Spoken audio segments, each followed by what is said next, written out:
Cet appel est désormais en cours d'enregistrement.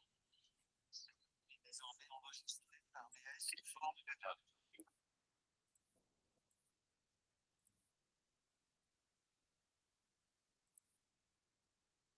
Eh bien, je pense qu'on est bon.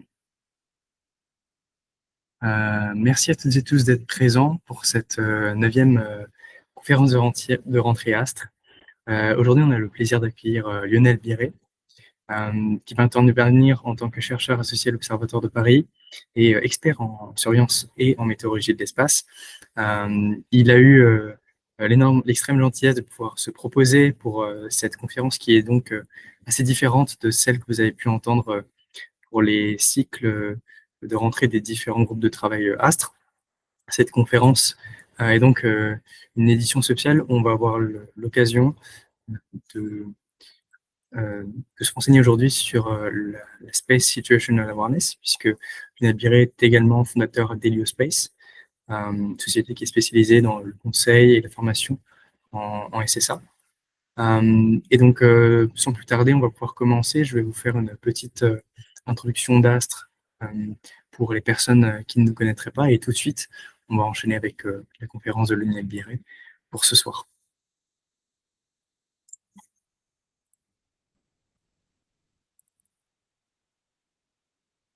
Alors, petite présentation d'Astre comme à notre habitude. Astre, c'est une association qui veut rassembler l'ensemble des jeunes en France qui sont passionnés par le spatial, qu'ils soient issus de formations académiques classiques du style des formations en ingénierie ou dans le domaine technique, mais pas seulement. On tend à vouloir accueillir des personnes, quelle que soit leur provenance de formation, et on tend à toucher à toutes les strates possibles dans le but de rassembler des personnes autour d'une vision pour la jeunesse, pour le spatial.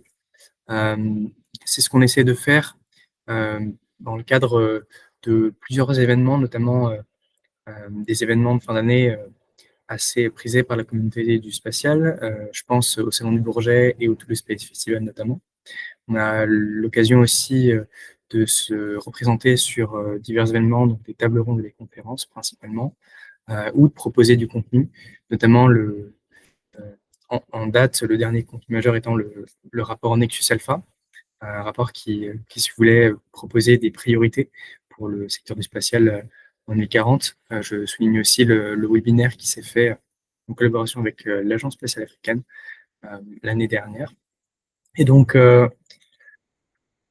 on a, pour encadrer cette asso cette année, un bureau qui est constitué d'Alice Vigné, qui est présidente, Sabrina, qui était présidente lors de l'exercice précédent, qui est là aussi pour apporter toute continuité sur cette année, Asma, qui est secrétaire, et moi-même, qui suis trésorier. Le programme de l'année est assez simple. Ce cycle de rentrée a vocation à durer jusqu'à la fin de ce mois de novembre.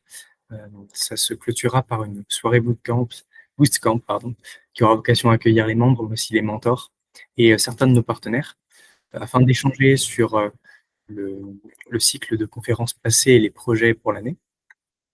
Ensuite, on aura la grosse phase de travaux pendant l'année, qui sera effective jusque autour de avril de cette année. Et puis ensuite, on va avoir sur la fin de l'année un cycle d'événements et de restitutions. Je parlais du Salon du Bourget notamment, mais c'est l'occasion de pouvoir montrer ce qu'on a fait au cours de l'année et puis de se réunir pour l'Assemblée générale et les divers événements pour festoyer autour de nos contributions respectives. Je tiens à rappeler aussi qu'Astre recrute pas seulement des membres, mais aussi des personnes qui peuvent aider sur la communication, sur la production de nos supports, donc de nos rapports, de certains formats. On parle de formats podcast actuellement, beaucoup. Et puis, qui peuvent aider aussi sur notre site internet ou d'autres types de travaux qu'on est amené à faire pendant l'année. Donc, n'hésitez pas. Si vous êtes intéressé, restez à l'affût de notre page LinkedIn, c'est surtout là qu'on poste ces offres-là. Et puis voilà, je pense que Si vous avez une question supplémentaire, n'hésitez pas à vous renseigner sur l'adresse de contact Astre que vous voyez à l'écran. Et je reste disponible aussi au cours de la réunion si vous avez des questions. On aura un temps de questions-réponses juste après la conférence de M. Lionel Biret.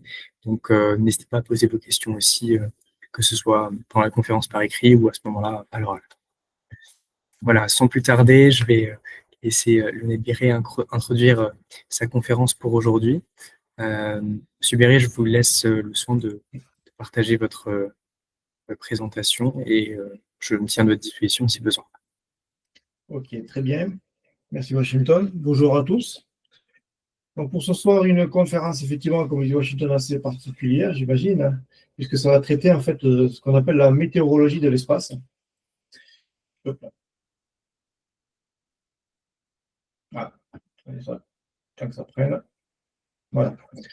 La météorologie de l'espace, en fait, et je commence toujours par une petite définition et une certaine subtilité, parce qu'on parle de météorologie de l'espace, et souvent on entend parler de météorologie spatiale. Météorologie de l'espace est une science à part entière, dont le but principal est d'étudier... Il me semble que je ne vois pas votre écran. Ah. Alors, moi je le vois en tout cas, mais ce n'est pas l'écran principal. Peut-être qu'il faut l'épingler, Washington. Ok, donc c'était peut-être pas... Ah oui, ok, d'accord, je vois. Voilà. Merci. Il me semble que c'est celle-ci.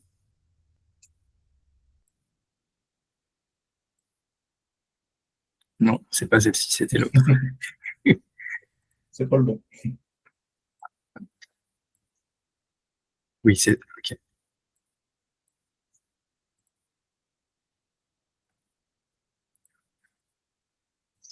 Là, ça devrait être bon. Je vais désépingler celle-ci.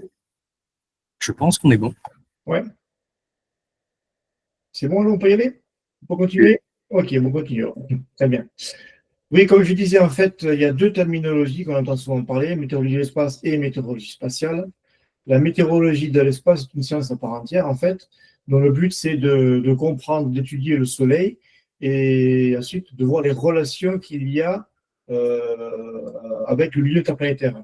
Donc, la météorologie spatiale en France, c'est vraiment un cas typique en France, c'est en fait une définition de Météo France, c'est pris chez eux, car il existe chez eux déjà un centre de météorologie spatiale pour dire on emploie les satellites pour faire de la météorologie terrestre, on va dire.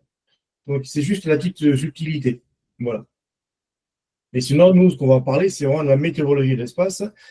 Et comme ça va traiter de notre Soleil, on va débuter justement par un plan où on va aborder le Soleil, mais je vous rassure, on ne fera pas de biophysique, c'est juste présenter globalement ce que c'est que le Soleil et comment il fonctionne. On verra ensuite la Terre, puisque dans notre cas, nous, la première relation, ce sera justement la Terre, et donc ça fera l'objet du troisième point des interactions sur les terres. Et on finira ensuite avec les différents impacts opérationnels sur l'environnement spatial et terrestre. Donc le Soleil, bon, ben, j'espère que je ne vous l'apprends pas, c'est une étoile. C'est une étoile en quelques chiffres. Notre étoile est âgée d'à peu près 4,6 milliards d'années, donc on va dire qu'elle est à la moitié de sa vie.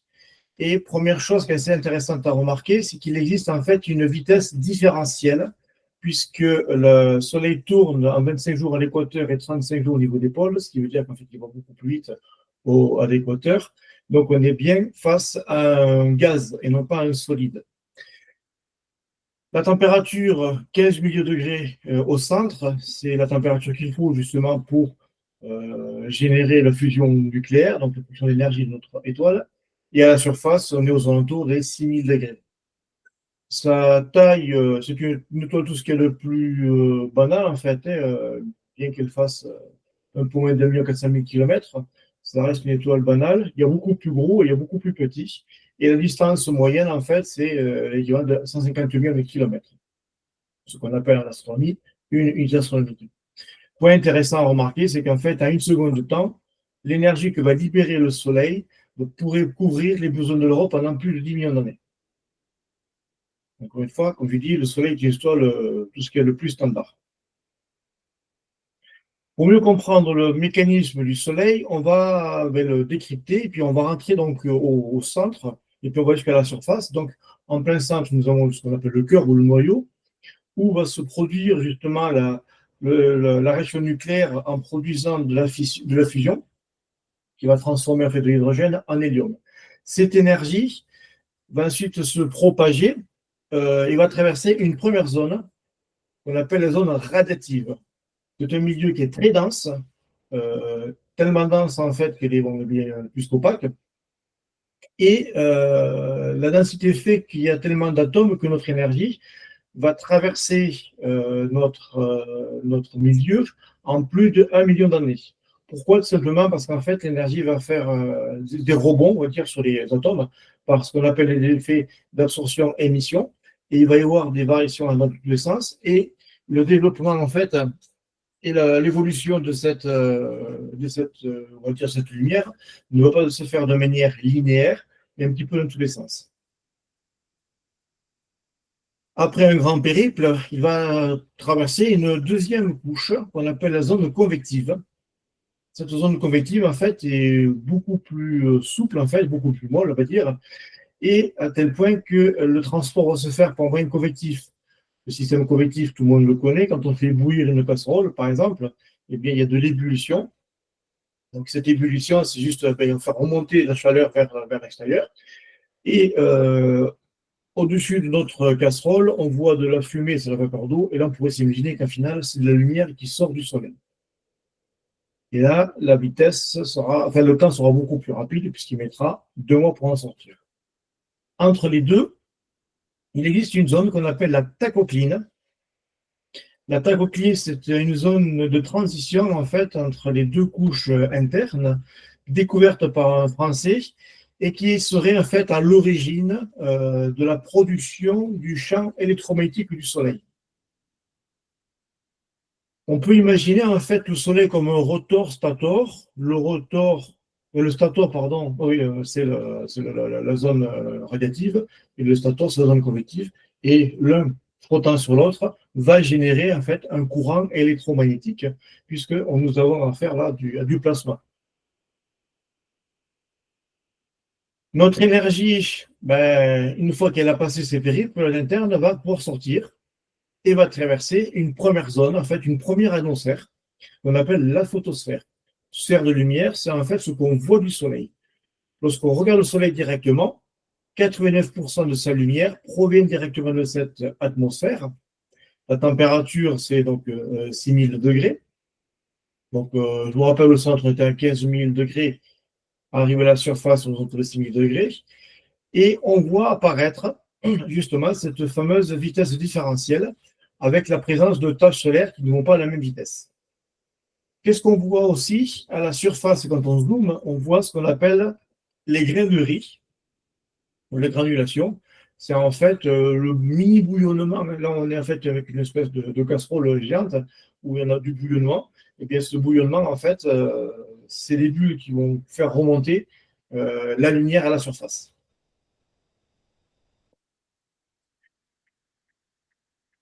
Qu'est-ce qu'on voit apparaître aussi sur notre photosphère? Chose qu'on voit maintenant, et depuis déjà un peu plus de quelques années, là, puisqu'on est au maximum du cycle solaire, on voit des taches solaires. Les taches solaires, c'est quoi? C'est la manifestation du champ magnétique. Lorsque le champ magnétique qui quitte la tachocline va aller à la surface et traverser la surface de la photosphère, il va créer des trous, et ces trous, ce sont des taches solaires. Pourquoi il y a une différence de couleur, un contraste assez remarqué? Simplement parce que les taches solaires sont beaucoup plus froides, car le champ magnétique est beaucoup plus froid que le milieu ambiant. C'est l'équivalent à peu près de 4500 Kelvin. Et donc, ce différentiel de température fait qu'on a un contraste de couleur, mais si on prend une tache solaire, une petite tache solaire, on la sort du soleil et on la met à côté de la pleine lune ne rayonne pas suffisamment pour pouvoir compenser ce que fait la tache solaire. Notre lumière, ensuite, une fois qu'elle sort, elle va traverser une autre zone, une autre atmosphère qu'on appelle la chromosphère. La chromosphère, c'est la seconde atmosphère, c'est la sphère de couleur. Pourquoi? Simplement parce qu'il est très fortement rayonnant en H alpha. La température, c'est un petit peu la particularité maintenant, c'est qu'en fait, plus on va s'élever, et plus la température va s'élever aussi. Ça, c'est une première interrogation. je m'éloigne de mon soleil, je m'éloigne de mon radiateur, et je commence à avoir chaud. Alors, normalement, on va avoir froid. Et là, on passe en fait de 4200 Kelvin à 10 000 Kelvin en l'espace de 2000 km. Donc, ça va relativement vite. Hein. Et on ne sait toujours pas pourquoi, en fait. Hein. À la surface de notre chromosphère, vont apparaître aussi des structures de matière en suspension qu'on appelle les protubérances ou des filaments. Protubérances, filaments, c'est exactement la même chose. Tout dépend où est-ce qu'on observe sur le Soleil. Lorsqu'on est sur le contour, sur le limbe du Soleil, on appelle ça une protubérance. Lorsqu'on le regarde en fait sur la surface du Soleil, où on a ici sur l'image, sur la vidéo ici, on appelle ça des protubérances. Donc en fait, ce sont des structures de matière en suspension qui sont contenues dans le champ magnétique. Il est en suspension et il peut aller très haut en altitude puisqu'il peut aller jusqu'à peu près 120 000 km. Donc là, on est en fait dans une transition entre la chromosphère et la dernière atmosphère qui reste à voir, qui est la couronne. Particularité de la couronne, c'est un milieu qui est extrêmement ténu, il n'y a pas beaucoup de densité, et pourtant on a des températures qui sont extrêmement élevées puisqu'on est aux alentours des 2 millions de Kelvin. Donc là, la grosse question, pourquoi plus je m'éloigne du Soleil et plus j'ai chaud? Cette couronne va s'étendre en fait dans le milieu interplanétaire jusqu'à environ 100 unités astronomiques. Donc on est déjà bien au-delà de Pluton. Et enfin, la dernière enveloppe de notre Soleil, c'est l'héliosphère. C'est l'équivalent en fait de notre magnétosphère. C'est une enveloppe en fait magnétique où se propage le vent solaire et qui va pousser le champ magnétique jusqu'au fin fond du milieu interplanétaire et qui va nous protéger des agressions en fait des particules extérieures du Soleil, qu'on appelle en fait les vents stellaires ou les rayons cosmiques ou galactiques ou tout ce que vous voulez, et qui sont d'une triade d'énergie. Et si on n'avait pas ce bouclier magnétique, en fait, eh bien, on serait malheureusement complètement irradié. Mais malheureusement, cette héliosphère n'est pas bien perméable, bien au contraire, elle est un petit peu poreuse, et certaines particules réussissent malgré tout à pouvoir rentrer et à pénétrer dans le système solaire, et la Terre va en récupérer une partie. Donc la limite de cette héliosphère, c'est aux alentours des 100 à 150 unités astronomiques. Et il faut savoir que dans les années 70, on avait lancé 2 sondes, Voyageur 1 et Voyageur 2. Et Voyageur 2, en ce moment, a dépassé ces limites-là. Et on commence à avoir des informations déjà de l'autre côté de l'héliosphère.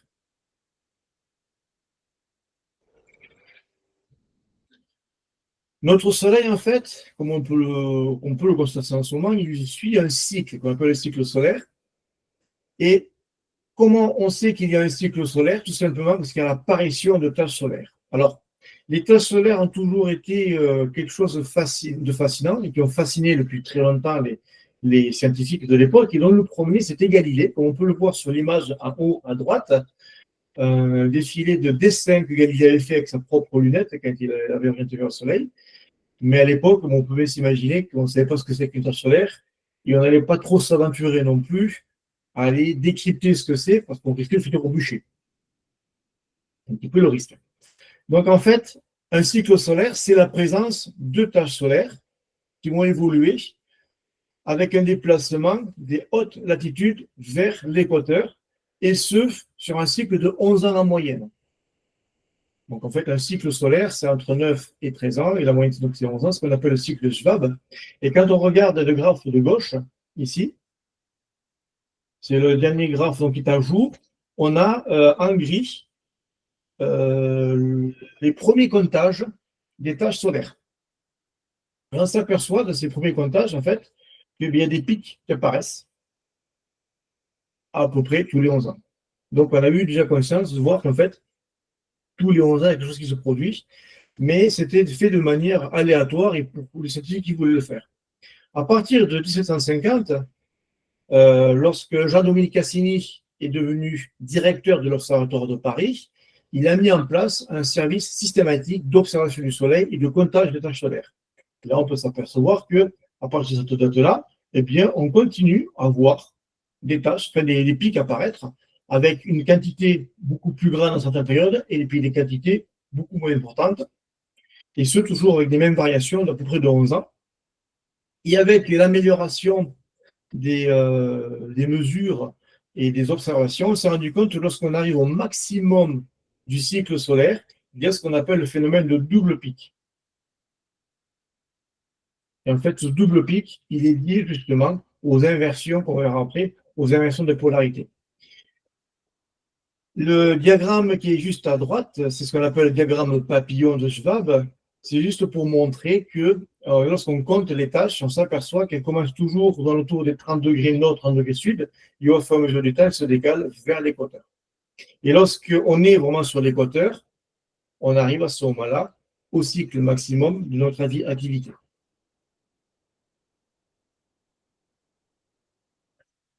Alors, pourquoi ce cycle? Tout simplement parce qu'il y a une notion d'inversion de polarité. Tous les 11 ans, le Soleil inverse ses polarités. Sur la Terre, cela se produit aussi, l'inversion de polarité, mais pas à une échelle aussi rapide. On est bien d'accord que ça se fait sur quelques dizaines de milliers d'années. Là, ça se fait tous les 11 ans.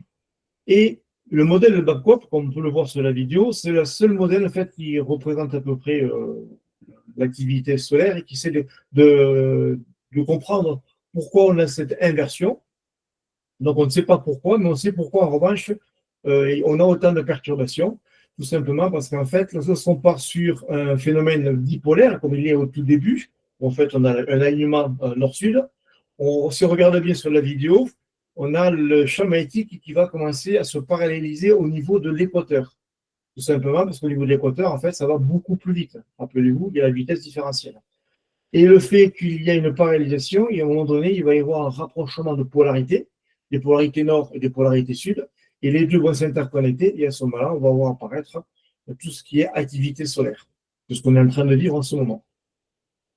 Et ensuite, une fois que le cycle a terminé, il repart sur 11 ans, et lorsqu'il a fait deux cycles de Schwab, on appelle le cycle ça de Hall, c'est sur un cycle de 22 ans, où en fait la polarité devient à son niveau initial.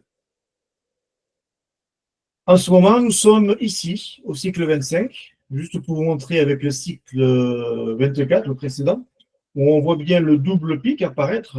Et là, on s'aperçoit que pour notre cycle 25, en final, on n'a pas de double pic.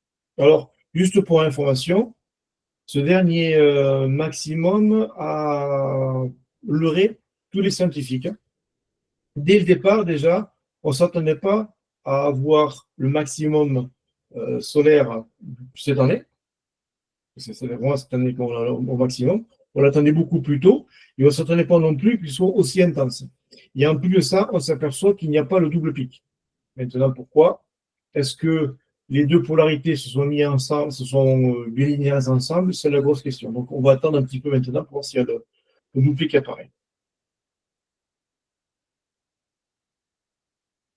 Juste aussi pour information, on a pu se rendre compte ces derniers temps, si vous avez suivi l'actualité, qu'il y a eu énormément d'activités solaires avec énormément d'activités d'aurore boréale.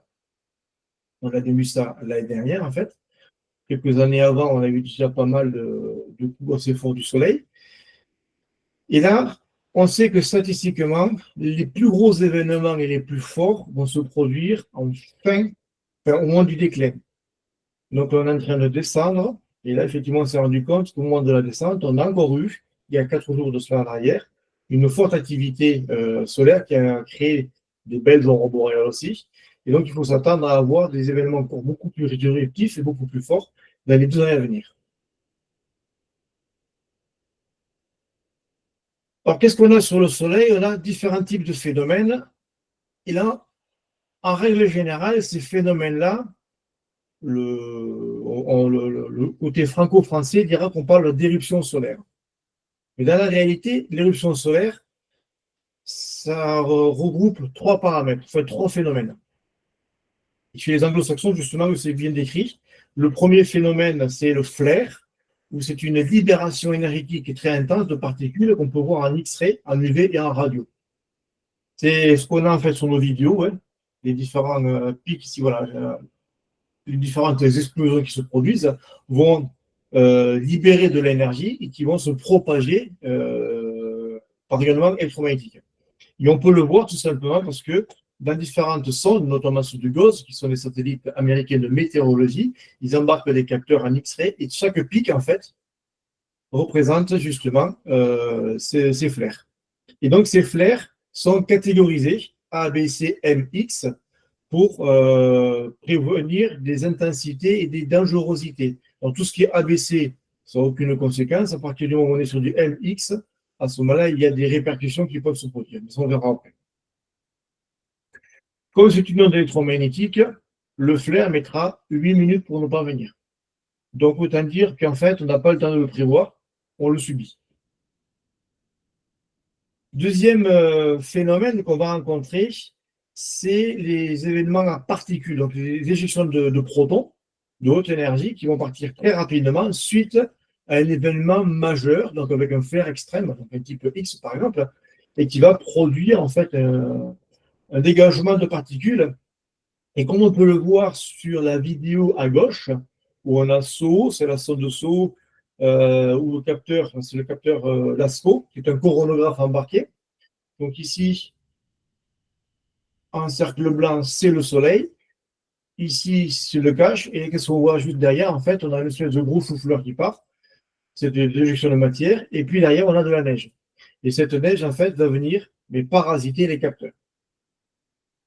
Ces particules, en fait, pour se déplacer, elles ne vont pas le faire de manière linéaire. Elles vont employer, en fait, les lignes de champ magnétique qui vont s'entortiller autour. Et lorsque le champ magnétique va se raccorder à la Terre, à ce moment-là, il va y avoir ces particules qui vont se connecter à la Terre aussi. Et on suit principalement trois mesures, enfin trois énergies, les 10 MeV, les 50 MeV et les 100 MeV, pour prévenir certaines problématiques. On sait que tout ce qui est 10 MeV, ça va avoir des répercussions sur les communications HF au niveau des pôles principalement. Tout ce qui est 50 MeV, c'est toutes les perturbations qu'on va rencontrer principalement sur le système embarqué des satellites. Et ensuite, tout ce qui est 100 MeV, c'est entre guillemets sur l'humain. Alors, quand je parle de l'humain, là, à ce moment-là, on parle des spationautes, puisque sur Terre, on est relativement bien protégé. Et enfin, dernier événement majeur, les CME, les éjections de masse coronale, en fait, qui sont des grosses bulles, en fait, qui vont éclater, et qui sont des lignes de champ magnétique avec leur plasma qui vont quitter la couronne, et ce, suite à un phénomène qu'on appelle de reconnexion magnétique.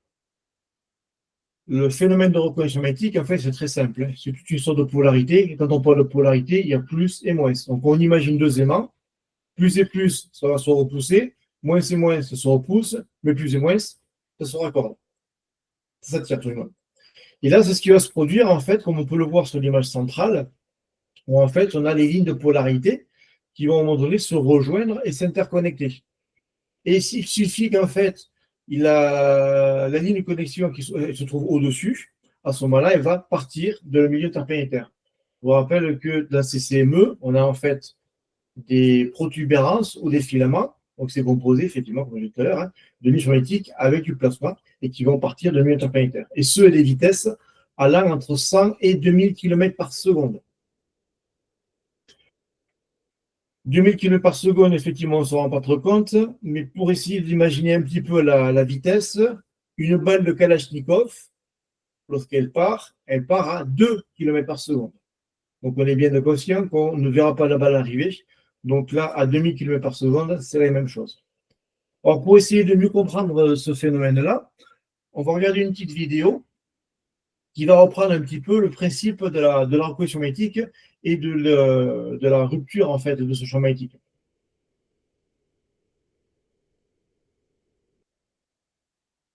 Donc, comme on l'a vu précédemment, le champ magnétique vient du sous-sol, en fait, il va ensuite percer la photosphère. En perçant la photosphère, ça va créer des taches solaires qui vont tourner sur elles-mêmes. Et en tournant sur elles-mêmes, les taches solaires elles vont faire une torsion au niveau du champ magnétique. Et ce champ magnétique, à un moment donné, va se rejoindre à un sens où ça va éclater avec une brillance. Et au-dessus, on a le chapeau qui part. C'est la CME. On a au milieu, en fait, une forme de 8, qui est la reconnexion magnétique. Et une fois qu'elle est faite, ça va libérer l'énergie qui est au-dessus. Et c'est cette énergie, en fait, qui va nous arriver sur le coin de la figure ensuite. Et cette énergie mettra à peu près entre 1 à 3 jours pour parvenir, en fonction des vitesses et de sa position.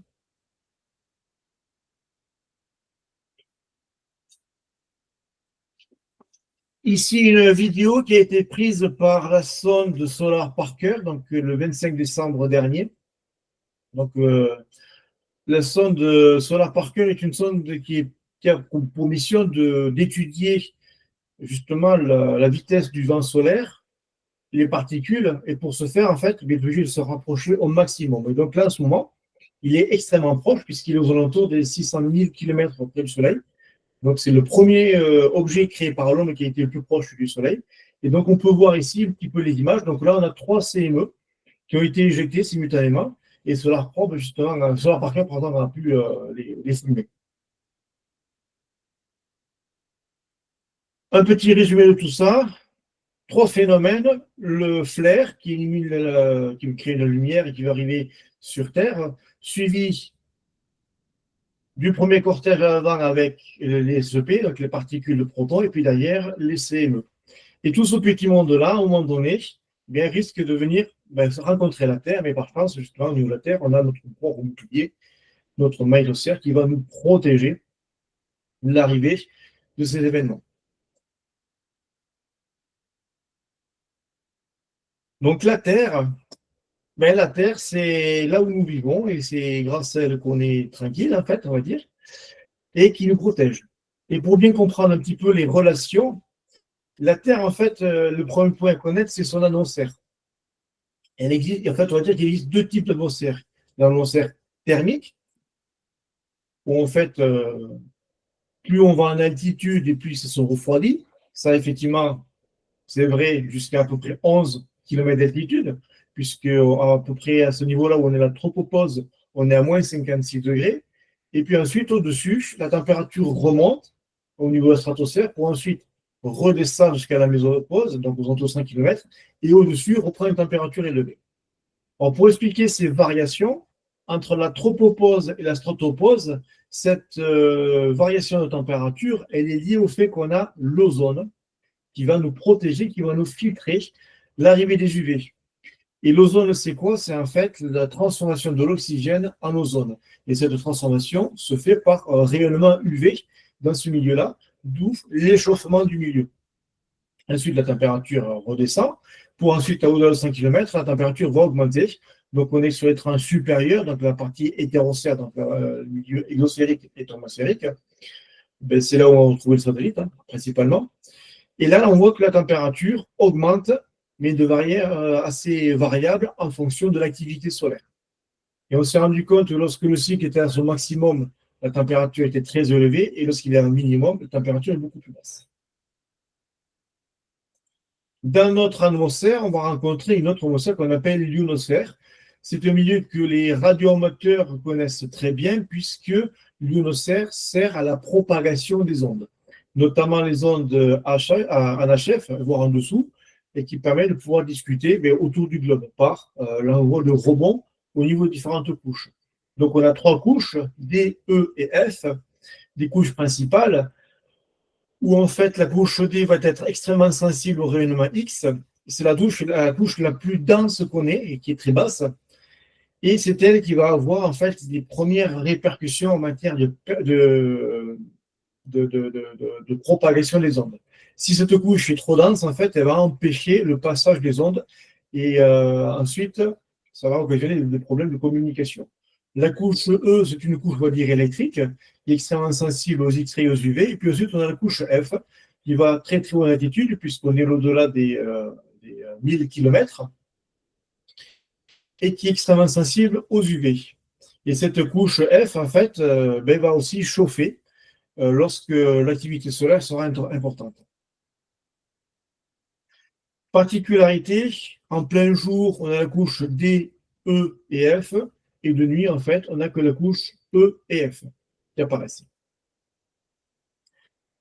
Au-dessus, nous avons notre bouclier qu'on appelle la magnétosphère. Notre magnétosphère, en fait, est composée de 2 parties.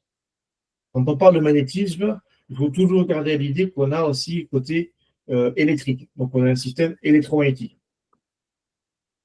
Le champ magnétique, ben, en fait, il est composé d'un pôle nord et d'un pôle sud sur notre Terre. Et comme on peut le voir sur notre image, en fait, il est orienté de nord-sud. Et à la perpendiculaire de notre champ magnétique, on a des ondes de radiation qu'on appelle les ondes de Van Allen, où en fait, on a des particules d'électrons et de protons qui tournent autour et qui reviennent en permanence. Alors, la particularité de notre champ magnétique, comme on le sait très bien, hein, il n'est pas sur l'axe de rotation de la Terre, en fait. Il est sur un axe qui est propre et aux alentours des 11 degrés 5. Ça, on le voit très bien quand on prend la boussole, on s'aperçoit que la boussole n'indique pas le nord géographique, mais le nord magnétique. Et l'autre côté qui est un peu plus complexe, c'est qu'en fait, notre axe magnétique, en plus d'être incliné, il est aussi décentré. C'est-à-dire qu'en fait, il a un décalage par rapport au centre d'environ 450 km, ce qui va produire en fait un décentrement aussi et un décalage de notre ceinture de radiation, puisqu'elle va se rapprocher à un endroit de la Terre qu'on appelle la SA, donc au niveau de l'Atlantique Sud. Donc la SA, c'est l'anomalie sud-atlantique, hein, et qui va ensuite se détacher un peu plus loin au niveau du Pacifique. Et comme on peut le voir sur l'image ici, notre SA est très basse. Il peut se retrouver aux alentours des 300 km. Ce qui veut dire que l'ISS, qui lui se trouve à 400 km, transite dans ce milieu-là toutes les 90 minutes. Ce n'est pas un milieu qui est le plus sympa, c'est plutôt même très hostile.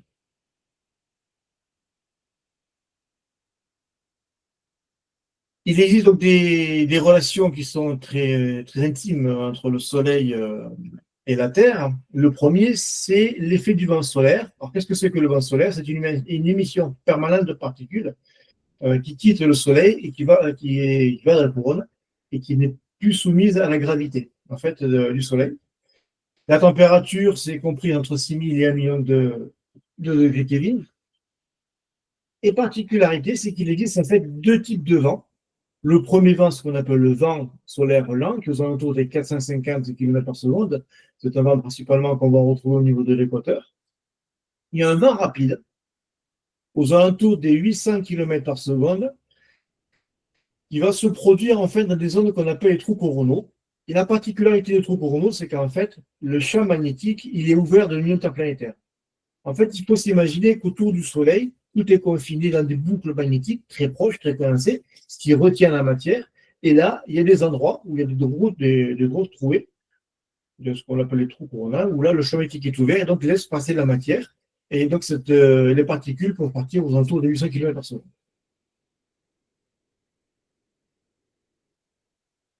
Ce vent solaire part de manière radiale et va accompagner le champ magnétique. Alors, ce champ magnétique, on appelle ça le spirale de Parker ou l'IMF, l'Interplanetary Magnetic Field, le champ magnétique interplanétaire. Donc, on se cantonnera d'appeler ça le champ magnétique solaire.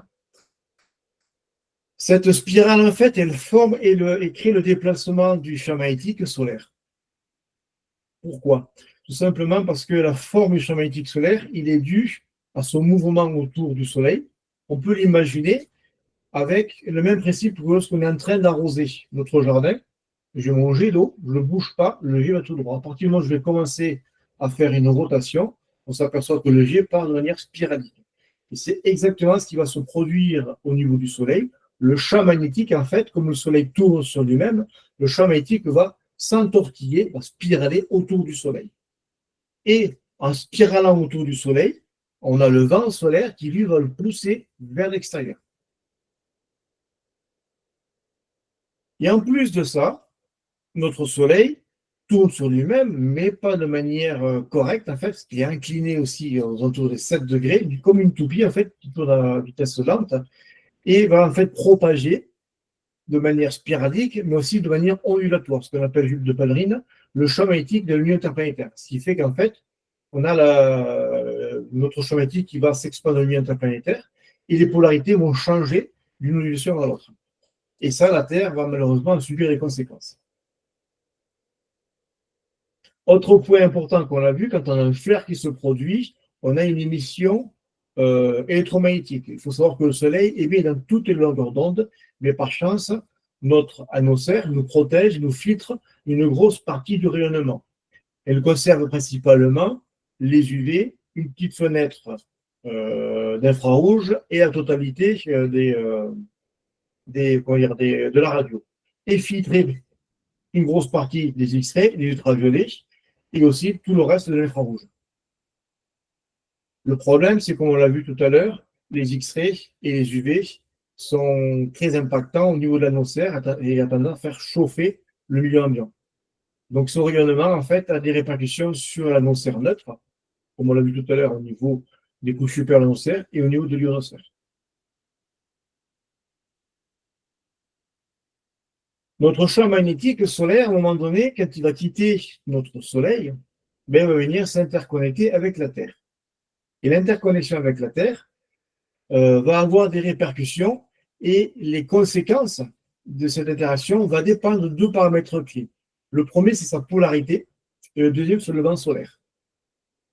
La polarité, pourquoi? Tout simplement parce qu'un champ magnétique, on l'a vu, est polarisé, pôle nord, pôle sud, et lorsqu'on matérialise le déplacement du champ magnétique solaire, on peut l'imaginer sous trois axes, en ce qu'on appelle le BX, BY, BZ.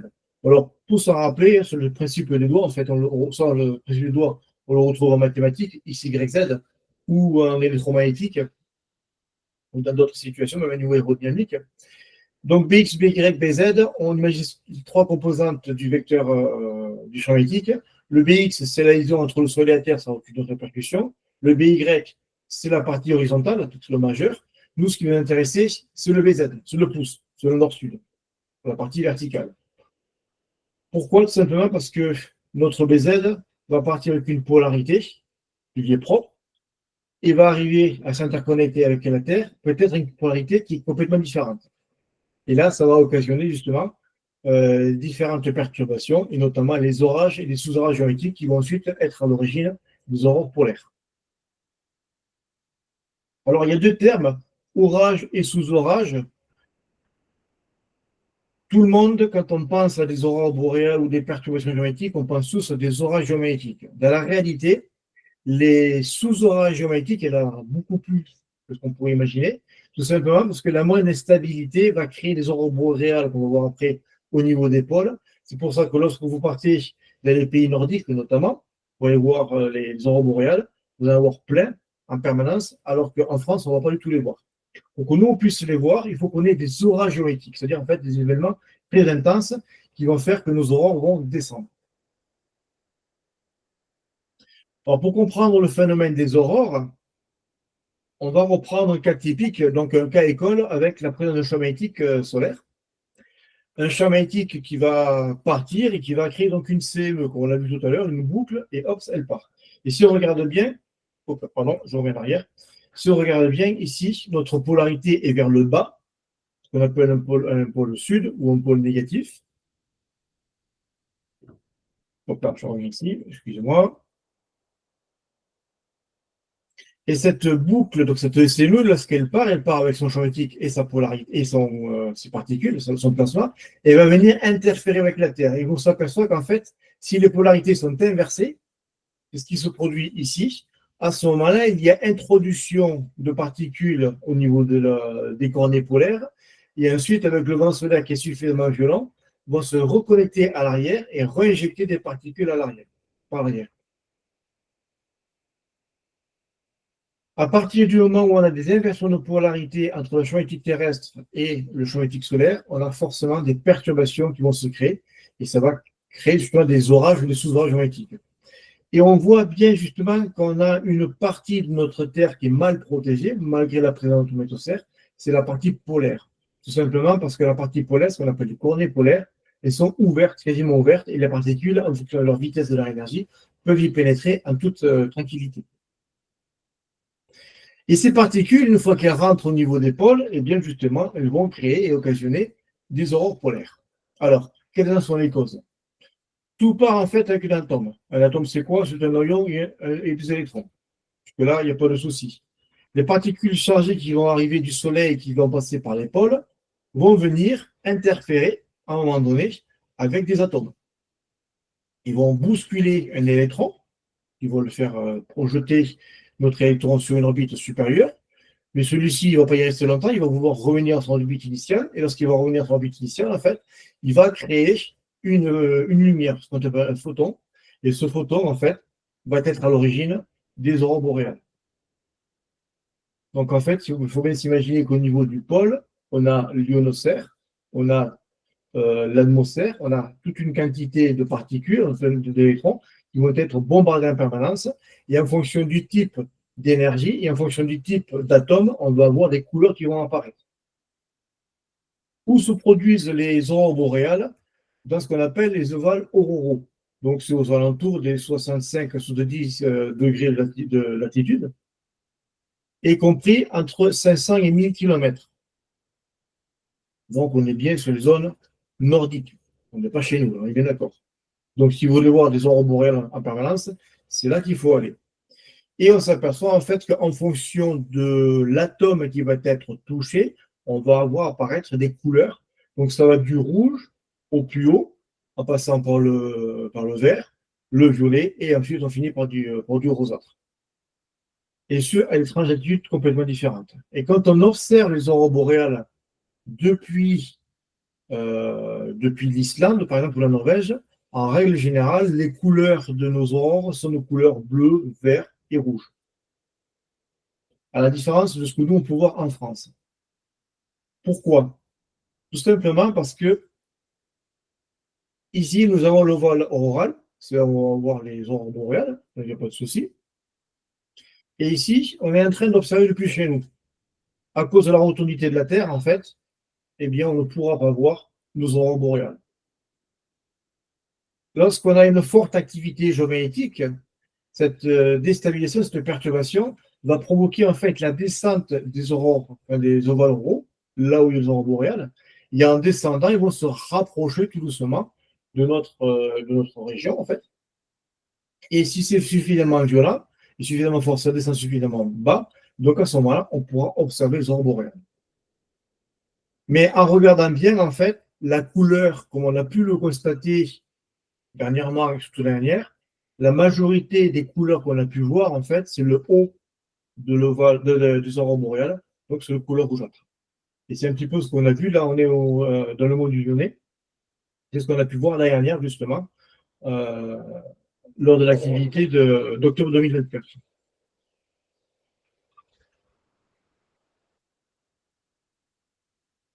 Alors, les ovales, enfin, les aurores boréales, c'est magnifique et c'est sûr que c'est un beau spectacle. Je ne sais pas si parmi vous, certains ont pu en voir ici ou en Islande ou en Norvège ou autre. Mais à côté de cela, quand on a des aurores boréales, ça sent très mauvais au niveau des communications. Et donc, on va aborder à ce moment-là justement la dernière thématique qui est les impacts opérationnels. En quoi le Soleil a des répercussions sur nos technologies. Qui est impacté? Eh bien, principalement le système embarqué, les satellites, principalement, puisque ce sont eux qui sont dans l'espace directement, donc les premiers touchés.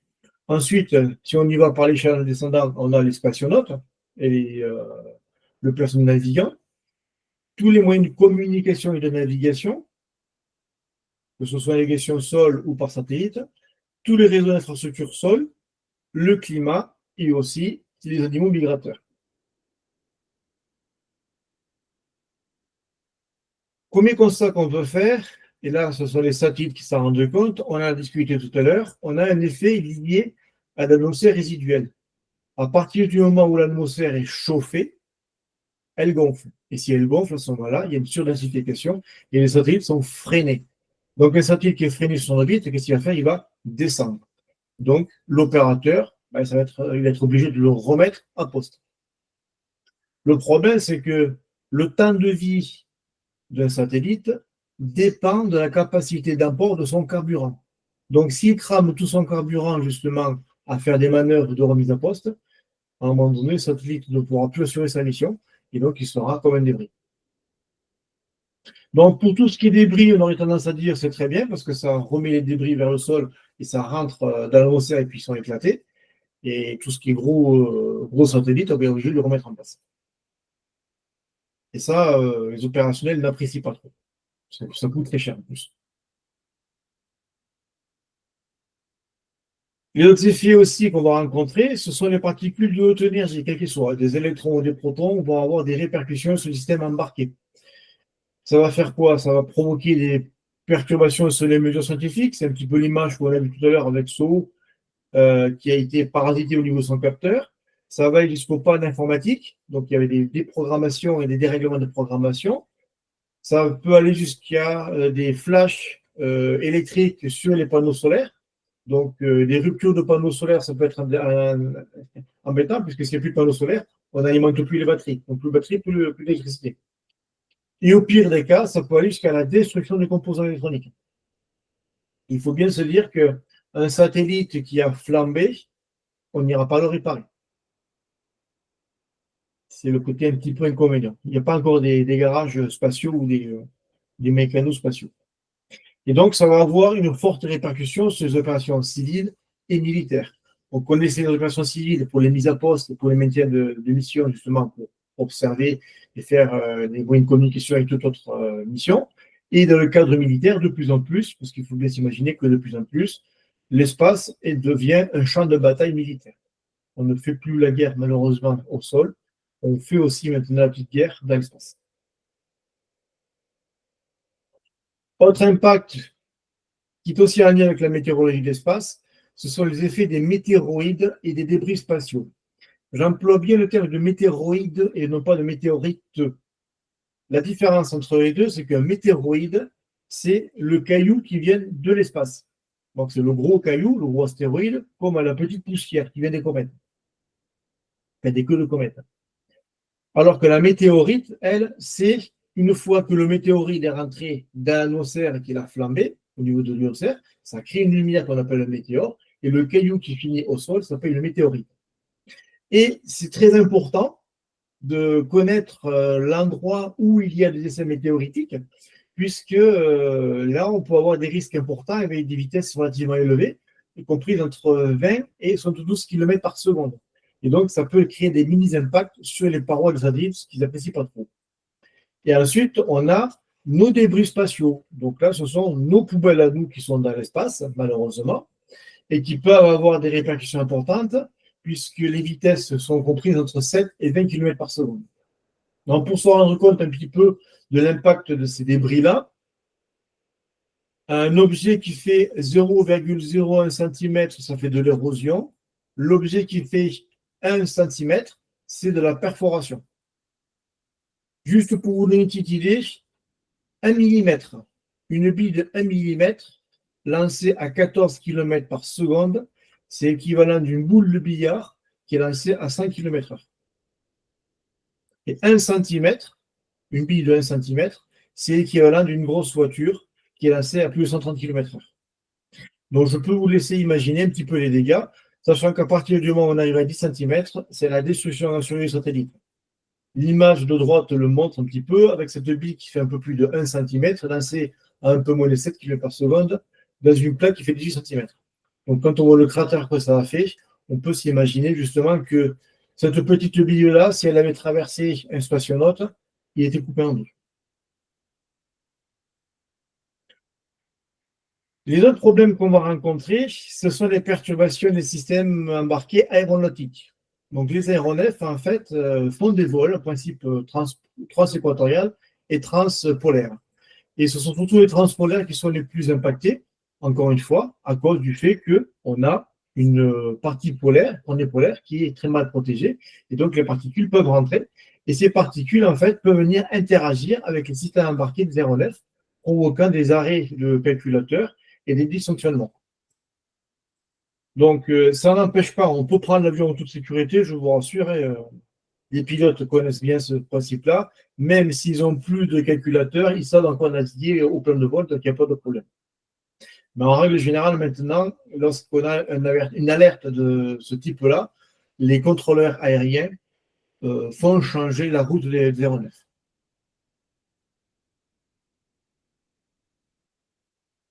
En matière de communication et de navigation, on a aussi des problèmes de transmission d'informations, puisque lorsqu'on veut communiquer, on doit traverser l'ionosphère.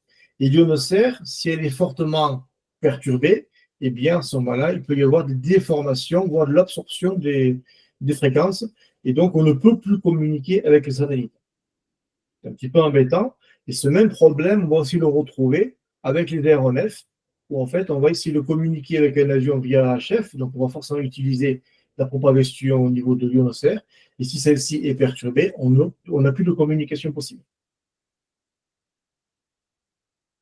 Donc, les aéronefs civils, comme militaires, mais les civils qui font du transpolaire, sont sujets aussi à ce genre de problème. Donc là, c'est pareil, à partir du moment où on a connaissance d'un événement qui risque de perturber les communications, les contrôleurs, en règle générale, évitent de passer par les pôles et font changer la route. Ça coûte un peu plus en carburant, mais au moins, ça assure la sécurité des vols. Les autres perturbations qu'on va rencontrer, ce sont les moyens du GNSS. On entend souvent parler de GPS, mais GPS, c'est une marque déposée, donc il faut appeler ça le GNSS, qui est le Global Navigation Satellite System, qui rassemble en fait l'ensemble des systèmes de navigation par satellite, à savoir les GPS pour les Américains, les GLONASS pour les Russes, les Beidou chez les Chinois, et puis en Europe, on a notre Galileo. Le point important, c'est qu'en fait, les GNSS, eh bien, il peut y avoir des fortes perturbations qui vont créer des interactions, notamment sur la synchronisation du temps. Il faut bien penser que le GPS, sa première fonction, ce n'est pas de localiser, de géolocaliser, c'est de transférer le temps. Pourquoi? Parce qu'en fait, une grosse partie des serveurs sont synchronisés au GPS. Donc, si on n'a plus de synchro de temps, à ce moment-là, on a des risques de perturbations énormes sur les gestions informatiques, et notamment au niveau transactions boursières, notamment. Et ensuite, ça va forcément dégrader les perturbations en matière de géolocalisation. Ce qui veut dire qu'en fait, on est avec notre voiture et le soin de notre GPS, il va nous indiquer qu'on est dans le champ. Bon, c'est pas grave, on est dans une voiture, c'est pas gênant.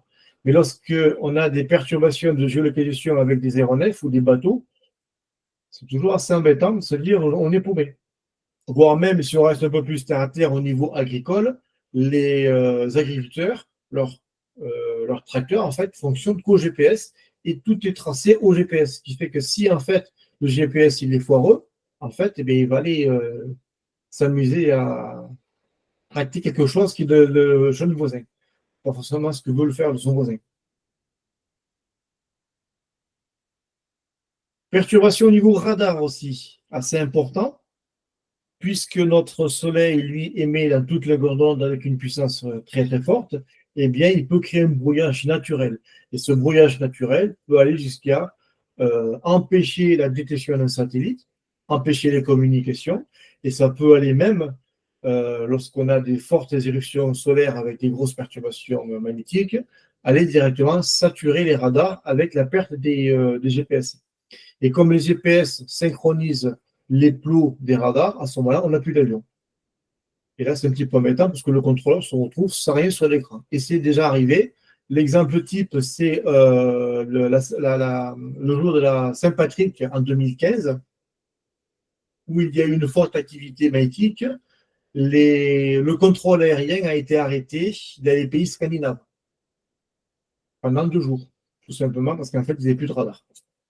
Et pour rester plus militaire, le système GRAV, en fait, le grand réseau adapté à la veille spatiale, a été aussi bloqué, tout simplement parce que notre GPS a été désynchronisé, on n'avait plus de piste satellite.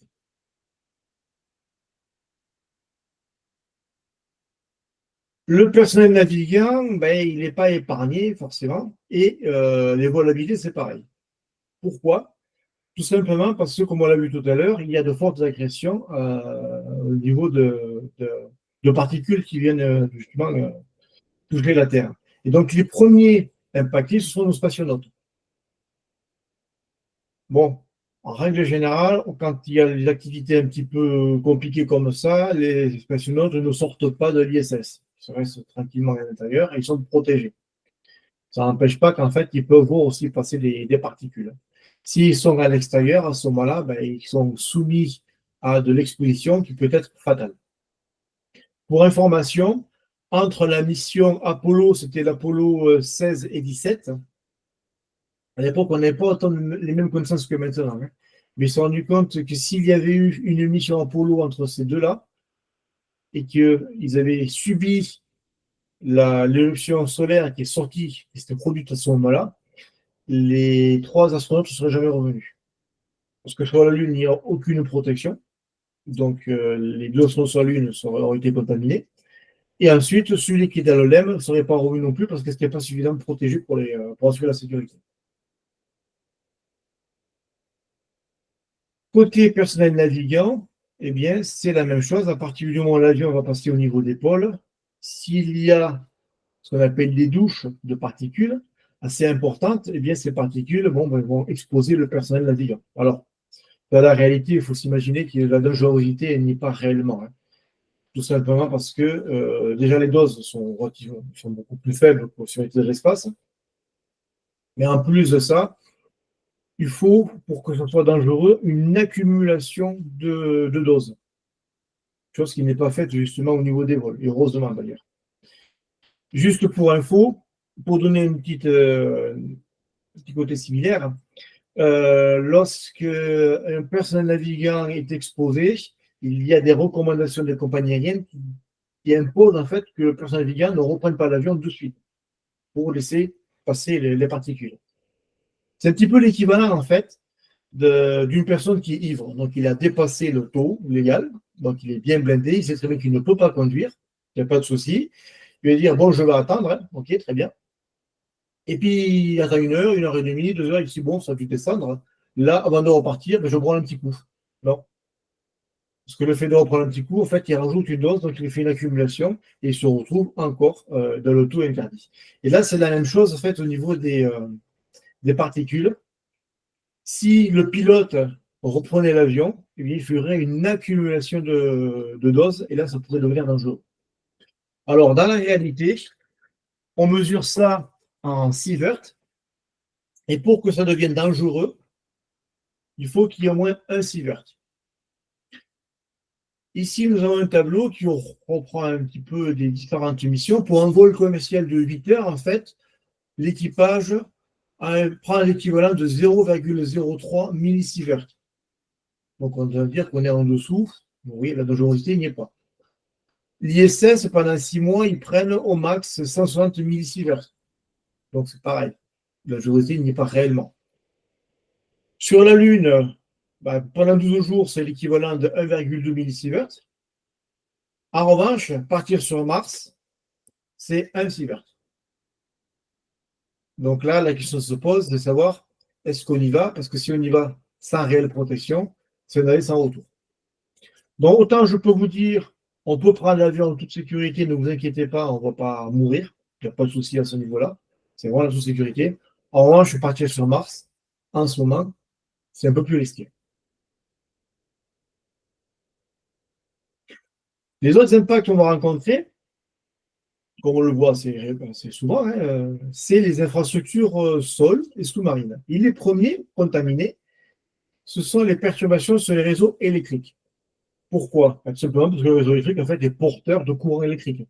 Et lorsqu'on a des particules qui arrivent à très haute vitesse, elles vont pouvoir s'insérer dans, on va dire, dans les fils électriques de haute tension. Il va y avoir en fait du courant induit de très haute intensité qui va se faire.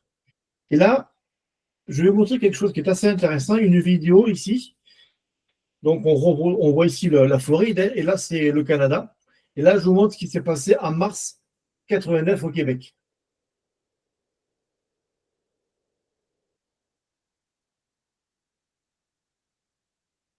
Mars 89 au Québec, pendant plus de 12 heures, il n'y a plus eu d'électricité, tout simplement parce que les transformateurs ont sauté. Pas de transformateur, plus de courant électrique. Je vous laisse imaginer, en mars, en plus, au Canada, il fait hyper chaud. Je vous laisse imaginer, en plus, quand on voit la surface du Québec par rapport à la France, si ça s'était produit en France, comment on aurait réagi? Le problème, c'est que pour qu'on ait ces courants induits, il faut qu'on ait des grandes lignes, des grands champs. C'est ce qu'on a un petit peu aux États-Unis. Aux États-Unis, les réseaux électriques sont très, très vastes. Donc, les courants induits peuvent se produire. On a les mêmes similitudes aussi en Europe. en Angleterre, principalement en Écosse et en Allemagne, on a aussi ce genre de grands réseaux. Donc, il y a des risques, et c'est déjà arrivé justement en Écosse, qu'il y ait des perturbations sur les réseaux électriques. En France, on pourrait se dire, est-ce qu'il y a un risque? Bon, le risque zéro n'existe pas, hein, mais il est amoindri tout simplement parce qu'en fait, on fait de la production nucléaire et à l'échelle régionale. Donc, on ne redistribue pas sur l'ensemble d'un pays comme ça à longue échelle. Donc, il y a très peu de chances qu'un événement solaire puisse directement impacter nos centrales nucléaires. En revanche, comme on produit trop d'électricité, on en revend notamment aux Allemands, et les Allemands nous ramènent son courant électrique. Et le problème, c'est que les Allemands, eux, sont susceptibles, malheureusement, d'avoir des perturbations et des risques de courant induit dans leur propre réseau. Et donc, ce courant induit risquerait de venir chez nous dans nos transformateurs. Et là, le risque est possible où ça casse. Autre problème qu'on peut rencontrer, ce sont les moyens de forage. Quand on charge du pétrole ou quand on fore en fait le sol terrestre, on le fait par magnétisme. Les têtes sont magnétiques. Le problème, c'est que si les perturbations magnétiques sont trop fortes, à ce moment-là, on va les forer à un endroit qu'il ne faut pas. Ça, c'est un petit peu embêtant. Donc, au lieu d'aller chercher du pétrole, on va aller chercher de la pierre, c'est pas terrible. Et à l'issue aussi, on a d'autres problèmes beaucoup plus au sol, c'est les réseaux ferroviaires. Alors ça, ces problématiques-là, principalement, on va les rencontrer dans les pays nordiques, où en fait, les rails, comme les caténaires, sont conducteurs. Et on peut avoir justement un courant induit qui va se mettre en place, générant justement des perturbations sur les motrices. Donc, ça peut arrêter les trains, donc là, réduire, c'est pas très gênant. Au pire cas, ça peut inverser les codes des signaux des panneaux lumineux. Et là, il y a eu un accident qui s'est produit, malheureusement, en Norvège, où, sur une ligne monovoie, il y a deux trains qui se sont engagés en même temps, parce qu'en fait, ils avaient tous les deux le feu vert. Et le feu vert, en fait, était lié, justement, au fait qu'il y ait une perturbation géométrique qui a inversé le signal. Les deux trains sont rentrés dedans. Par chance, c'était des trains de marchandises, et malheureusement, les deux conducteurs sont morts. Pour la petite histoire, en fait, il existe 3 décès, à ma connaissance, liés à la météorologie de l'espace. Les deux, ce fameux train, et le tout premier, c'est durant l'événement de Carrington en 1750, où en fait, il y a une grosse activité aérotique. Il y a en 1850, pardon, la haute technologie de l'époque, c'était le télégraphe. Et le télégraphe a pris feu. Pour dire l'intensité des événements. Et dans certains cas, il y avait même un télégraphe qui marchait tout seul alors qu'on ne touchait pas dessus. Et à un moment donné, il y a un télégraphiste qui était en train de piquer dessus. Il a pris le jus, il est mort électrocuté.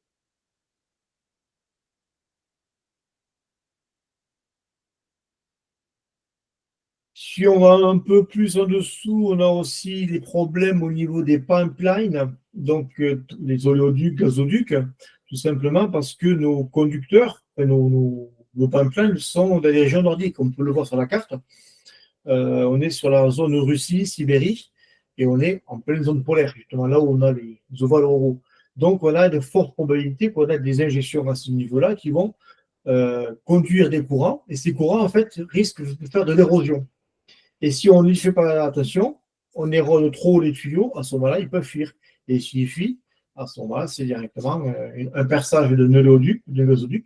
On perd du pétrole et on perd du gaz. Donc, un risque fort sur le plan écologique et économique assez à ne pas y négliger. Et plus en profondeur, il y a des grands réseaux de câbles aussi intercontinentaux qui servent notamment pour l'Internet, pour beaucoup de communications. Et au tout début, quand on a mis ça en place, les premiers réseaux étaient avec du cuivre. Le problème du cuivre, c'est que c'est un petit peu porteur. Et en plus, ce n'est pas terrible pour les communications. À longue distance, ce n'est pas top. Donc, l'idéal, c'est qu'on est passé avec de la fibre optique. Jusque-là, la fibre optique n'est pas porteuse. Le problème, c'est que la fibre optique, pour pouvoir être efficace, elle a besoin d'avoir une amplification. Et cette amplification se fait par des répéteurs qui, eux, sont alimentés par du cuivre. Et à ce moment-là, le problème, c'est qu'en bordure, mais les particules peuvent venir rentrer dans ces cuivres qui alimentent les répéteurs et créer des décharges à l'intérieur et donc couper les répéteurs. Et donc, s'il n'y a plus de répéteurs, à ce moment-là, on a une dégradation complète des moyens de communication sous-marine. Le climat, important aussi. On se pose souvent la question de savoir est-ce que le Soleil est responsable du réchauffement climatique. Donc là, c'est du 50-50 au niveau des scientifiques. Une chose qui est sûre et qui est constatée, c'est que le Soleil, lorsqu'il arrive à son maximum de cycle, il rayonne davantage. C'est vrai, on le sait. Mais son rayonnement, en fait, il est aux alentours de 0,4 pour 1000. Ce qui va provoquer une amplitude thermique qui est comprise entre 0,1 et 0,2 degrés par cycle à l'échelle planétaire. Ce qui veut dire que par cycle, on a une augmentation à l'échelle planétaire de 0,2 degrés liée à l'activité solaire. Et puis ensuite, lorsque le cycle redescend, la température doit redescendre. Or, qu'est-ce qu'on constate sur le graphe qu'on a sur la droite? La courbe jaune, c'est la réponse en fait au niveau de l'activité solaire. La courbe rouge, c'est en fait l'augmentation de la température au niveau planétaire. Donc on s'aperçoit qu'il y a une décorrélation qui se fait complètement à ce niveau-là. L'état, c'est toujours en cours d'actualité, donc encore une fois, il y a deux politiques à ce niveau-là. Il y a certains scientifiques qui pensent fortement que le Soleil est responsable au changement climatique. Et enfin, pour terminer, nos migrateurs, on n'en parle pas beaucoup, malheureusement. Ça commence à venir, tout simplement, parce qu'on s'est rendu compte qu'on avait beaucoup d'animaux migrateurs qui étaient soumis à des changements de direction. Pourquoi? Tout simplement parce que la majorité, eh bien, ils évoluent en fonction de l'activité magnétique. Ils ont des boussoles, en fait, et qui sont recalibrées entre guillemets, avec le champ magnétique. Et si le champ magnétique est perturbé, forcément, nos animaux migrateurs ne vont pas suivre le bon chemin. Et moi, je donne toujours l'exemple que j'ai connu lorsque j'étais à Drakenbronn, lorsque j'étais en militaire là-bas. Drakenbronn, en Alsace, où c'est le pays de la cigogne. En principe, les cigognes quittaient l'Alsace pour aller vers l'Algérie pour se réchauffer. Et là, on s'est rendu compte qu'ils étaient partis en Pologne. Donc, effectivement, la Pologne, pour se réchauffer, ce n'est pas forcément l'idéal. Puis après, bon, ils ont repris leur route. Et il y a eu des corrélations qui ont été faites à ce moment-là en se disant, effectivement, il y a eu des perturbations géométriques qui ont fait que nos cigognes ont été perturbées. Et ça, on les retrouve au niveau mammifères volants, on va dire, les oiseaux, mais aussi au niveau mammifères marins. Donc, on a des dauphins aussi, on a aussi les tortues, on a des orques. Il y a tout ce petit monde-là, de plus en plus, qui sont complètement désorientés. Et les premiers à faire des grosses études, c'est les pays du Nord, donc principalement c'est la Norvège, parce qu'ils ont un petit peu marre d'avoir dans leur fjord arriver des orques et des baleines, alors que ce n'est pas prévu. Donc, il y a un constat effectivement de la déréglementation, enfin du changement magnétique, mais aussi du réchauffement climatique. Ce qui fait que les eaux deviennent beaucoup plus chaudes et donc on retrouve à certains endroits des espèces qui n'ont rien à faire là. Donc, ça devient assez compliqué. Donc, on peut voir en fait au travers de cette conférence, la météorologie de l'espace, ce n'est pas qu'une science, c'est aussi une application au niveau opérationnel qui intéresse tout le monde au final. Ce n'est pas que du scientifique, c'est de l'applicatif pour du scientifique, mais aussi pour monsieur tout le monde. On a bien vu que si on prend notre GPS, on est en train de faire l'activité avec, on peut se retrouver complètement paumé ou brouillé. On est en train de communiquer, on peut le perdre, etc., etc. Ce qui veut dire qu'en fait, la météorologie de l'espace est une science pour tout le monde. Et comme je le note ici, une coopération civilo-militaire, puisque je suis à l'origine du premier serveur, enfin, du premier système d'information en météorologie de l'espace au profit de la défense. Je me suis rendu compte d'une chose, et les scientifiques aussi, c'est qu'en fait, les opérationnels et les scientifiques doivent travailler ensemble pour faire de la météorologie de l'espace. Le serveur, enfin, le système FEDOM ne pouvait pas fonctionner sans avoir à l'entrée les données scientifiques pour comprendre en fait les arrivées des particules et ensuite les retraduire justement à impact opérationnel. Et encore une fois, ça intéresse tout le monde. Et quand je dis tout le monde ici, je donne toujours cet exemple-là avec Renault. Renault, et notamment Renault Teams, pour la partie Formule 1, toutes leurs voitures, toutes leurs cartes embarquées sont spatialisables. Tout simplement parce qu'ils ne veulent surtout pas qu'il y ait des défaillances électroniques à la moindre perturbation géométrique. Donc, on se dit, même si dans les voitures on a ça, ça peut dérégler tout et n'importe quoi. Effectivement, l'activité solaire, malheureusement, tout est réglé, tout et n'importe quoi et à tout moment. Ce qui amène à dire, et j'arrive au terme de ma conférence, que l'ardeur du soleil fait mieux apprécier d'être à l'ombre. Effectivement, ça peut marcher quand on a la grosse canicule, mais aussi se dire que le soleil, lorsqu'il il chauffe, il chauffe. Et lorsqu'il commence à éternuer, justement, il faut y faire très attention. Donc, bien penser que le soleil n'est pas notre ennemi, bien au contraire. S'il n'y a pas de soleil, il n'y aurait pas de vie sur Terre. Hein. Mais il faut bien le comprendre, il faut bien l'étudier justement pour se préparer et pour mieux appréhender l'arrivée de ces différents événements qui peuvent avoir des répercussions, comme on a pu le voir, au niveau opérationnel, aussi bien dans l'espace que sur Terre. J'en ai terminé avec ma conférence. Je vous remercie de votre attention et si vous avez des questions, il n'y a pas de souci. Merci Lionel Biret pour cette conférence. Je vois qu'il y a Charline qui lève la main. Avant le temps de questions-réponses, on va quand même faire un caout. Comme à notre habitude, il sera assez court cette fois-ci, que la conférence a été longue. Je vous mets le lien là dans la conversation et ensuite on pourra prendre vos questions.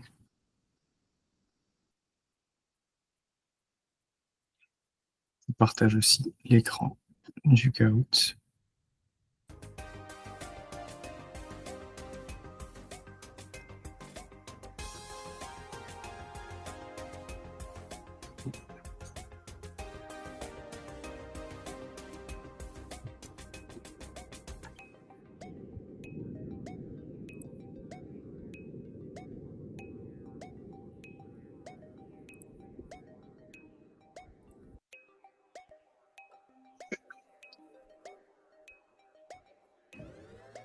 Ensuite, il y a 2 personnes.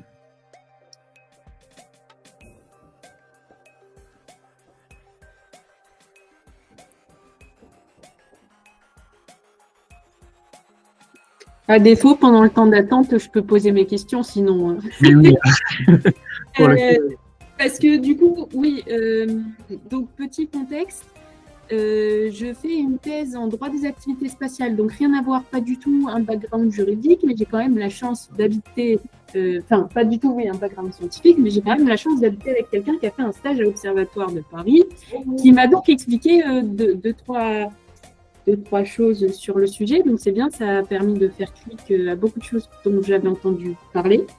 Mais du coup, j'ai 3 questions qui sont à peu près dans l'ordre de votre conférence, parce qu'il y a 3 choses qui m'ont interpellée. La première, c'était quand on parlait du fait que plus on s'éloignait du soleil, plus la température était élevée. Vous aviez dit effectivement, on ne sait pas pourquoi, mais du coup, est-ce qu'il y a des théories? Oui. J'imagine qu'il y en a. Ma deuxième question, vous en avez parlé un peu à la fin, sur vraiment la coopération. Je travaillais chez Eutelsat en tant qu'alternante l'an dernier. Oui. Et du coup, j'avais beaucoup entendu parler de l'activité solaire et de l'impact opérationnel que ça avait sur l'entreprise. Mais je me demandais quelle communication vous aviez vue en tant que scientifique avec les entreprises. Et ma troisième et dernière question, et après je promets de ne plus vous embêter, c'était lié aux communications polaires. Parce que justement, chez Eutelsat, j'avais travaillé sur le fait qu'on fournissait des télécommunications, y compris dans les pays du Nord. Donc, est-ce qu'il y a un impact particulier sur des satellites qui sont en orbite polaire? Voilà. Je suis désolée de faire question en vrac comme ça, mais... Non, il n'y a pas de souci. Mais merci beaucoup pour votre présentation, c'était vraiment super intéressant. Merci à vous. Alors, pour la troisième question, oui, effectivement, les satellites en orbite polaire sont sujets à ce genre de problème, tout simplement parce qu'ils passent par les pôles, donc ils sont soumis à une exposition beaucoup plus violente. Les satellites sont normalement protégés, ils sont blindés, mais jusqu'à une certaine limite. Donc, tous les satellites qui passent par les pôles sont soumis à grosse contamination. Et en plus, eux, ils ont le double effet, parce qu'ils passent par les pôles, mais en plus, à un moment donné, ils vont passer par la zone d'Atlantique Sud. Donc, en fait, ils sont en permanence soumis à des expositions. Donc, il y a des risques potentiels de perturbation aussi bien pour la partie communication que pour le système embarqué. Ça, c'était pour la troisième question. Juste me relancer la première question, c'était déjà La première, c'était sur les théories qu'on avait pour expliquer pourquoi plus on se rapproche de la couronne, plus la température est élevée. Alors, les théories, il y en a deux grosses, il y en a plusieurs, mais je vous donne les deux principales. On se dit qu'en fait, le Soleil vibre énormément. Non, c'est dommage que dans la conférence, je voulais vous faire écouter des sons, mais ça ne passait pas par le lien, c'est bien dommage. Et comme le Soleil vibre, il y a un système acoustique. Et ce système acoustique, en fait, on sait très bien qu'une certaine vibration, une certaine fréquence, ça peut générer de la température, de l'augmentation de température. Et il s'avère qu'effectivement, une certaine fréquence à la surface, ça peut générer une élévation de température à une certaine échelle, mais pas aussi élevée pour réchauffer et mettre jusqu'à 2 millions de Kelvin. Donc voilà, c'était l'une des premières théories.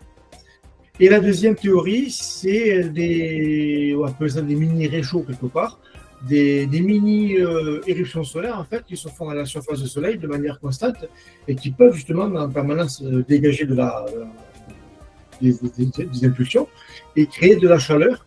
Et là, c'est pareil, ça peut élever jusqu'à une certaine température, mais ça n'explique pas la température aussi élevée à haute altitude. Pour autant, ça pourrait expliquer au niveau de la couronne, pas de la couronne au niveau de la troposphère, mais pas réellement au niveau de la couronne.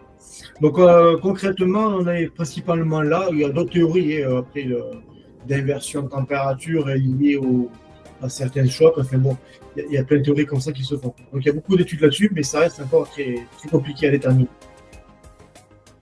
Et après, c'était avec EUMETSAT, c'est ça la question?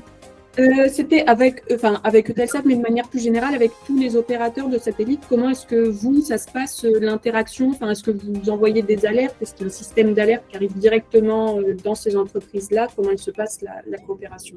Mais merci beaucoup pour toutes vos réponses. Alors, moi, non, j'envoie rien du tout. J'aimerais, mais j'envoie rien du tout. Je le faisais ça quand j'étais militaire, mais auprès de la défense. Alors, les opérationnels satellites, quels qu'ils soient, normalement, ils sont au courant, ils sont abonnés des fois, et ils ont pour certains des informations qui viennent de certains services, notamment américains, mais aussi en France, concernant les différentes perturbations qu'ils peuvent rencontrer au niveau des communications et des risques du système embarqué. Donc, lorsqu'il y a des gros flares, ils sont au courant. Lorsqu'il y a surtout des événements en particules, ils sont aussi au courant parce que c'est le risque le plus fort. Ils peuvent venir perturber les satellites. Donc, normalement, ils sont au courant de ces phénomènes-là. Ils sont prévenus par des espèces d'alertes. Mais tous les opérateurs ne le sont pas, par contre. C'est un petit peu le côté qui est un peu embêtant. D'accord, merci beaucoup. Si j'ai répondu aux questions, ça va alors? C'est super. Puis ça a permis à tout le monde de se joindre au Kahoot comme ça.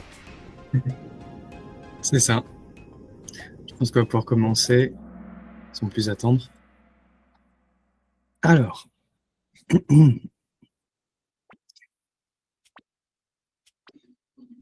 Première question. De quelle couche est composée l'atmosphère du Soleil? Réponse A, la troposphère, la stratosphère et la mésosphère. Réponse B, la photosphère, la chromosphère et la couronne. Réponse C, la zone radiative et la zone convective. Vous êtes 3 à avoir trouvé la bonne réponse. Il y a peu de questions et il y a aussi assez peu de réponses à chaque fois. Donc je pense que c'est les personnes qui vont répondre le plus vite qui vont avoir le plus de points ce soir. Charline est en première position. Alix n'a pas eu de points. C'est assez étonnant. On va passer à la deuxième question. Quels sont les 3 grands phénomènes associés à une éruption solaire? En A, en rouge, les flares, les particules énergétiques solaires et les éjections de masse coronale. En bleu, les flares, les éjections de masse coronale et les trous coronaux. En jaune, les régions de corotation, les flares et les éjections de masse coronale. Quels sont les 3 grands phénomènes associés à une éruption solaire? C'était les flares, les particules énergétiques solaires et les éjections de masse coronale. Effectivement, vous êtes 3 à avoir donné la bonne réponse. Et Charline est toujours en première position. Question 3. Qu'est-ce qui peut perturber le signal GNSS à cause du Soleil? Réponse A, les variations de vitesse de densité du vent solaire. les CME et les flares. Réponse bleue, les éjections de masse coronale, les flares et l'exposition aux atomes d'oxygène. Et en jaune, l'anomalie équatoriale, les trous coronaux et les rayons cosmiques.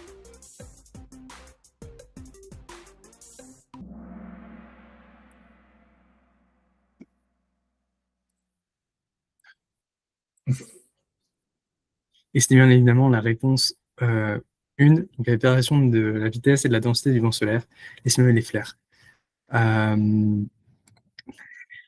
viens de m'apercevoir qu'il y a une 5e question, et c'est une question qui provient du caout de la conférence précédente. On aura l'occasion de tester votre mémoire. Mais avant ça, la 4e question. Quels effets concrets peuvent provoquer un événement solaire majeur sur Terre? Réponse A, les coupures radio, les erreurs GNSS, les pannes de satellites. Réponse B, aucun effet concret. Réponse C, l'inversion du champ magnétique terrestre. Et la réponse D, la montée des satellites en orbite et une rage dedans à bord de l'ISS. C'est évidemment la réponse 1, des coupures radio, des erreurs GNSS, des pannes de satellites et beaucoup d'autres phénomènes qui ont été énoncés pendant la présentation. Bien, du coup, question piège pour la dernière. C'est un vrai ou faux. Tilba Atmo est une technologie de Skylab qui permet de générer et de compenser la turbulence atmosphérique à la réception. Réponse A, réponse bleue, vrai. Réponse rouge, faux. On est un peu dans le thème aussi, pour le coup. Il manque la case, n'a pas assisté à la conférence. Il manque cette case-là, mais c'était vrai, c'était vrai. Et on a donc notre podium final avec en 3 Charline qui du coup n'était pas à la conférence et malheureusement s'est trompée sur la dernière réponse. Matt en 2 et en 1. On a Sylvain, il me semble. Bravo à vous. Désolé pour la question piège à la fin. Et puis on va pouvoir repartir sur une session de questions-réponses pour clôturer cette conférence.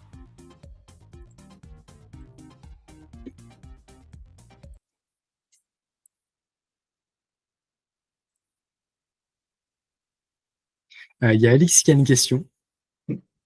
N'hésite pas à ouvrir ton micro, on est en petit comité là, pour finir cette conférence. Donc, Ouais, alors j'ai des petits soucis de connexion, donc j'ai pas pu répondre au questionnaire. Mais du coup, c'était simplement un merci déjà renouvelé pour avoir amené le sujet au sein de Astre. Et que pour le coup, je savais que Charline, ça allait te plaire.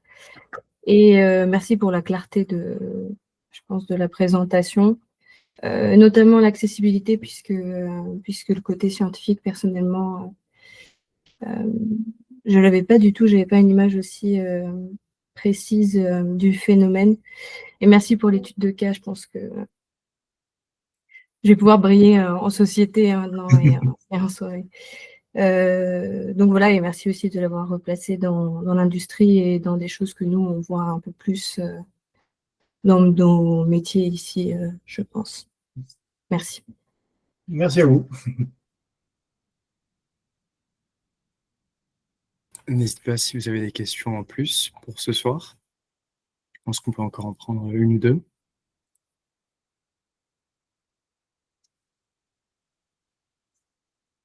Du coup, moi, j'aurais une petite question, une question qui en vaut deux en vrai, selon la réponse. On a parlé de quelque chose qui est assez tendance dans la science-fiction, c'est-à-dire les voyages vers Mars. Et on a vu que numériquement, ça fait effectivement problème le fait d'avoir des radiations sur le corps humain sur de si longues durées. Est-ce que on a des solutions envisagées? C'est-à-dire, je sais qu'il y a des boucliers passifs qui sont possibles, comme des matériaux très très denses comme le plomb ou par exemple l'eau. Ça a le désavantage d'être très lourd et malheureusement, il faut le faire voler. Donc, je sais que à mon époque, ça paraissait assez peu viable. Est-ce qu'on a des solutions un peu plus technologiques, genre par exemple des générateurs, des trucs comme ça? Effectivement, alors, l'eau est toujours d'actualité, hein, parce que c'est l'un des meilleurs boucliers, on va dire. L'histoire du plomb, c'était aussi l'idée, mais comme vous dites si bien, c'est très lourd. Ou alors il faudrait créer la navette, enfin, le vaisseau dans l'espace, pas partir depuis la Terre. Donc là, il y a un coût énorme au niveau de la protection. Les générateurs, effectivement, il y a encore ça qui est dans la boucle, créer des générateurs pseudo-magnétiques en fait, qui protégeraient justement un petit peu effectivement un bouclier magnétique supplémentaire. Voilà, effectivement, je suis d'accord avec vous, on est sur de la science-fiction, mais il y a des scientifiques qui sont en train de travailler dessus quand même. Donc, c'est pas si SF que ça, finalement. Donc, de ce que je sais, en fait, c'est surtout au niveau du blindage où il travaille le plus. Essayer de trouver du blindage le plus efficace possible, mais aussi le plus léger possible. Et ça, c'est un peu compliqué. Voilà ce que je peux vous dire à ce niveau-là, en fait. Merci beaucoup. Et on peut prendre une dernière question si quelqu'un en a une.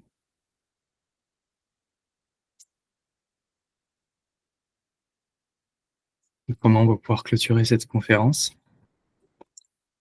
Ouais. Eh bien, merci à tous d'avoir été présents aujourd'hui.